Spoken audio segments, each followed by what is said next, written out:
good, everybody? This your boy Drifty. This Catch My Drift podcast, and I'm back with another video for y'all. I'd like to thank everybody that subscribed, all my new subscribers, welcome. I'd like to thank everybody that's been rocking with me since my first video. Everybody that leaves a like, everybody that leaves a comment. I do comment back, so don't feel shy. We can have a whole conversation on my comments. That's a fact.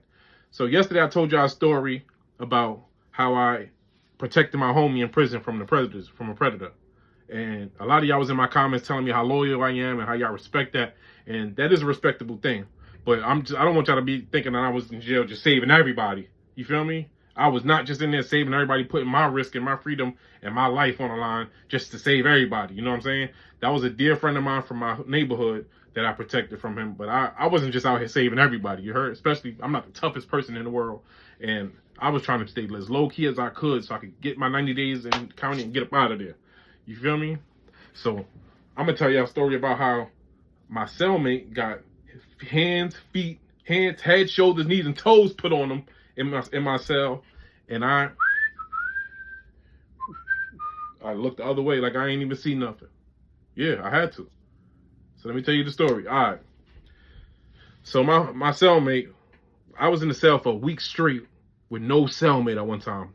The jail I was in, they had a dorm side and they had a cell side. I was in the cell side where they put you and one other person in the cell. So it was 2 people per cell. I was in the dolo for a week. A whole week, dolly. Nobody in my cell. I'm chilling. Put my feet up, smoking, eating as much as I wanted. I was on the phone. You know what I'm saying? I was chilling, minding my business. So my last 2 weeks of being in there, I get a new cellie. So my dude who had the bug, I ain't gonna lie, he had the gas, he had the zai of all za. He had the loud. You feel me? So that was like I don't know what to say. Like, it was a blessing or if it was a curse, because I only had a week left, and I should have not even involved myself in the whole smoking in the cell situation, because I could have prolonged my stay. But if y'all know me, y'all know I need. That's a fact. I don't do nothing else. But the bud, yeah, I need the bud. So listen. So we in the cell, we burning it down. He's not sometimes he's not even charging me. He just like, yo, here. So we other times I'm paying. But yeah, we chilling. I'm like, yo, how you getting all this? How you getting the bud? How you getting the bud? We getting cool. So I'm like, yo, how you getting the bud? How you getting the move? And I wasn't nobody to be worried about, because I'm leaving in like 4 days at that time. So I'm leaving in like 2 weeks. Matter of fact, I'm tripping. The incident happened in 3 days left when I had what I'm about to tell y'all about. So we chilling. These whole last 2 weeks, we chilling. Me and him, we burning it down. My 3rd day, I got 3 days left. Homie come in the cell. He's affiliated to a gang. I ain't gonna say the gang. Homie knock on the door. Don't. I'm like, yo. He say his name. I open the door. He go to talking to my cellie. He like, yo, step out. Yo, you can step out real quick, Drift. My cellie. So I'm like, yeah. I step out the cell, and I'm standing in front of the stair. I just hear it getting real loud. Like, yo, you supposed to been have my money, bro. You playing with me? It's y'all burning it down in here, bro. I gave you that to sell. I ain't give you that to burn. I ain't give you that to smoke. I need my money. And I hear my cellie like, I got you. Let me get on the phone. I got you. So he said, all right, bro. We gonna go to chow. After chow, I need my money. So he left, and I just go back in the cell. I act like I ain't hearing nothing. You feel me? He's still burning it. He passing to me. I was burning. I'm like, everything good? He like, yeah. He just tripping, man. I owe him a couple dollars, and he just tripping. He think I ain't gonna pay him. I told him I'm gonna pay him. I'm like, oh, word? How much you owe him? You know, I ain't gonna lie. I'm asking all the questions I wasn't supposed to ask. When you in prison, don't ask none of these questions, man. Don't ask. These are 2 nosy questions, but I asked, how much you owe him? He like, I owe him like $450. I'm like, oh, that's not bad. You got it? He like, I ain't got it. I got like $1. I got like $150. I said, damn, man, when you gotta pay? He said, after chow. I said, oh, I got it. How you gonna get $300 in like 2 hours? So it wasn't my problem, but so he's smoking it. You could tell he's stressed. He's burning it, just looking in the air, just thinking of ways to get money, how I'm gonna get it. So long story short, we go to chow. You feel me? Chow comes. We all in line. We all in line for chow. We go to chow. We in chow. We eating. We at the table, and the homie that's affiliated walks up to our table and he just taps my cellmate, like, let me holler at you. So they go like to a part of the child hall area. It's no camera right here, and the guard really goes to this area. So this is the area where everybody goes to politic. You feel me? It's like communal area in the child hall where everybody goes to conduct their business that they don't want nobody else to see. You feel me? So he going over there and they talking, and everything sounds cool in the beginning, and then the affiliated homie, it's a whole lot of this, and a whole lot of pointing, and a whole lot of that, and then my homie, but not my homies. I mean, that wasn't my homie. My cellmate, he's just standing there looking like he's just a school kid, just looking at us getting frowned upon by a teacher. He just looking up at him, and the affiliate dude's like this, angry, and then he just hauls back and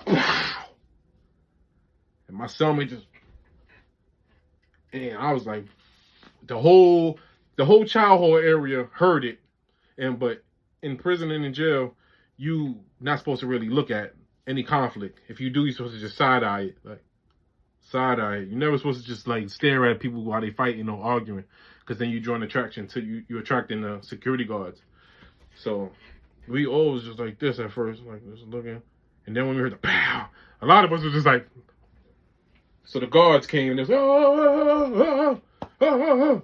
So after child, they ain't put nobody in the hole. They sent him on his way, sent my cellie back to the cell. And of course the dude was like, when I see you, you don't have my money when I see you. Next time I see you, you better have my money. Or I'm gonna get it back in. You know what I'm saying? You know that Dirk song?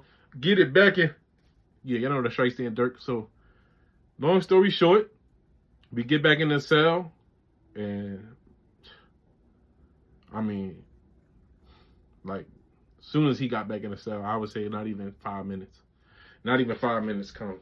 We get a ta on the door. I'm like, who is it?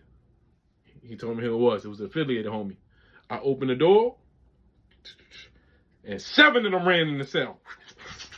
7 of them ran in the cell. Affiliated homies, putting elbows, feet, hands on elbows, knees, jumping off the top bunk. They tore him. Yo, they did him filthy. They did him filthy. And one of them came up to me and was like, because in prison, listen, the courtesy is if you know you about to jump, if you about to crash out and jump into somebody's cell, you let their cellie know. If you cool with their cellie, you let their cellie know. Like, yo, I'm about to beat your cellmate up. Don't be in there at this time. So that when they do go in there and pop it off, you're not even in the cell. So they didn't give me no courtesy or nothing. They just knocked on the door, came in there and popped it off. So as they knocking him and doing him dirty, I'm just laying in my bed and I'm just looking like, I'm just watching the whole thing, like, and one of them came up to me like, that's your man? Like, pressed me like they was going to do something to me. You feel me? So this is what I'm telling you. I wasn't in there saving everybody. If that was my man from my neighborhood, of course I would have stood 10 toes and we would have got it in. Whatever would have happened. But I ain't know this dude like that. I met him in jail. I had 3 days left to go home. I was not trying to ruin my date for no stranger who owes money. You feel me? Like, nah, I'm not crashing out like that. So after they beat flames out of him and everything, the CEOs and everybody came in my cell and they took him out there, took him to the infirmary, and they had me write the report saying I didn't see nothing because I said I didn't see nothing. I don't know. I was laid down. I was facing the wall. I didn't see nothing.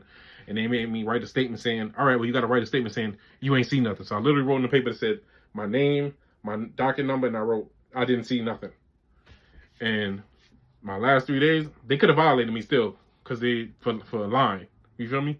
But my last 3 days, I stood in the back. I ain't gonna lie. I stood in the back because they put me in the back. PC.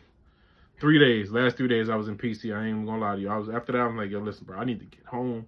I am not in here for no. Listen, I need to get home, bro. I do not want to be in here with these people, with these dudes, these crazy. You feel me? This is not for me. This is not for me, man. I want to be out and smoking my joint freely. You feel me? So I was not in there saving everybody. And listen, if you find yourself in a county jail or any jail, stay to yourself, bro. If you like to indulge in that like me, you feel me? Try not to. Just try not to, bro. Just think about it when you get home. You can do that as much as you want. Because, bro, it's not worth it, bro. Everything is a trap in jail, bro. So First of all, I just pray that none of y'all have to go there. Do the right thing out here on these streets, man. Do the right thing out here. You got your freedom out here, because all of that stops when you get in there. There's no freedom. You can't go to the fridge and get your food. You can't take a shower when you want. You got to use the bathroom in front of somebody. Bro, it's not it, bro. So just do the right thing. You feel me? This your boy Drifty. This Catch My Drift podcast. And I'm going to catch you on the next drift.